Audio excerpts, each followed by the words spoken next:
Dans cette vidéo, on va calculer une limite très intéressante. Cette limite se base sur deux propriétés. La première propriété, c'est une propriété de limite du logarithme, qui est une limite usuelle que vous devez tous connaître, que j'ai déjà expliqué dans une autre vidéo qui parle des limites du logarithme. Et la deuxième propriété, c'est une propriété qui permet de transformer une puissance en exponentielle avec un logarithme. Donc la limite qu'on doit calculer, c'est la limite lorsque x tend vers plus infini de 1 plus 1 sur x, le tout puissance x.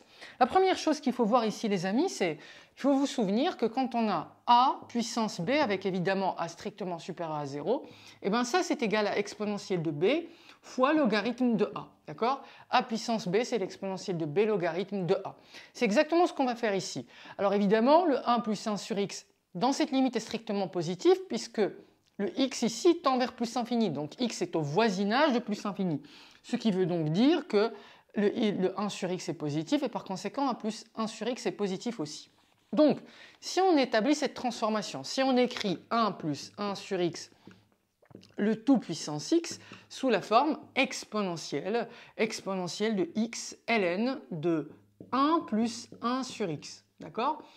Et bien ici, très simple les amis, on va essayer de calculer la limite de ça. Sauf que si vous voulez remplacer, le souci c'est quoi? Le souci c'est que ça va nous donner, vous allez obtenir 1 sur l'infini, ça fait 0, donc logarithme de 1 ça fait 0, et ici le x tend vers l'infini. C'est comme si on avait l'infini fois 0. L'infini fois 0 c'est une forme indéterminée. Je vous rappelle, il y a 4 formes indéterminées, 0 fois l'infini, plus infini moins l'infini sur l'infini et 0 sur 0. Et ici, on va avoir à l'exposant de l'exponentielle une forme indéterminée. Donc comment éviter cette forme indéterminée? Très simple les amis. Vous voyez le x fois logarithme de 1 plus 1 sur x. En fait, ça, je peux l'écrire sous quelle forme?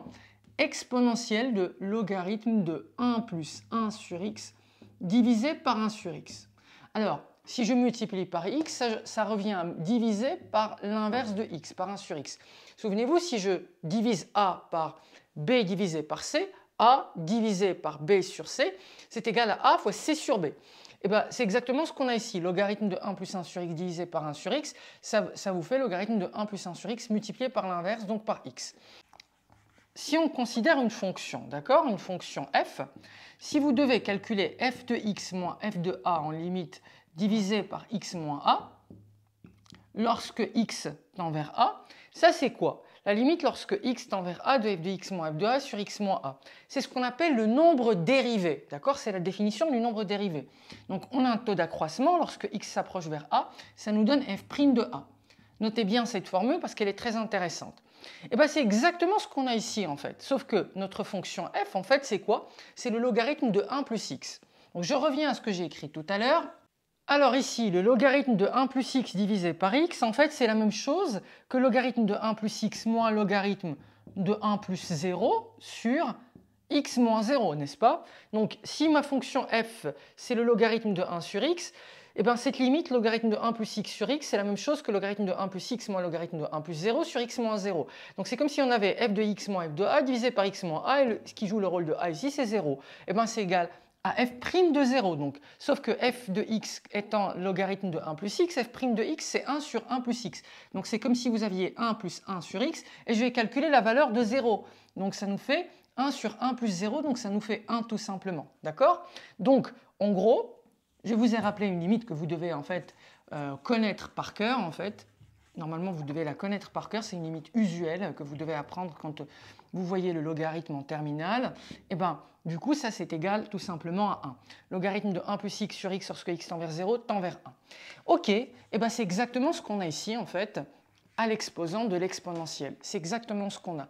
Parce que notre x tend vers l'infini, donc le 1 sur x tend vers 0, et ici on va avoir logarithme de 1 plus quelque chose qui tend vers 0 sur cette chose-là. Et bien ça nous fait tout simplement 1. Par conséquent,